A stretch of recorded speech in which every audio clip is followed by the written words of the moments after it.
ఉద్యమంలో ఒక అకాడమిక్ సంవత్సరాన్ని నష్టపోయారు.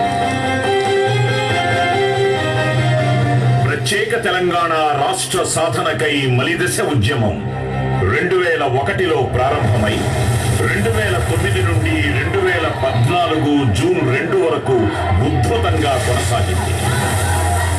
తెలంగాణ ప్రజలు ఉస్మానియా యూనివర్సిటీ విద్యార్థులతో కలిసి నడుము బిగించారు.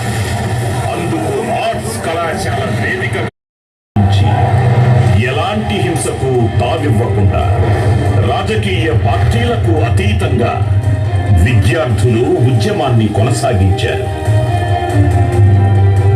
కొంతమంది విద్యార్థులు దురదృష్టవశాత్తు ఆత్మ బలిదానాలు చేసుకున్నారు. తెలంగాణ ఏర్పడితే ఉద్యోగాలు, నిధులు, నీళ్లు వస్తాయని, తెలంగాణ అభివృద్ధి చెందుతుందన్న నమ్మకంతో త్యాగాల ద్వారా సాధించాలని ప్రాణాలు వదిలారు, బలిదానాలు చేశారు.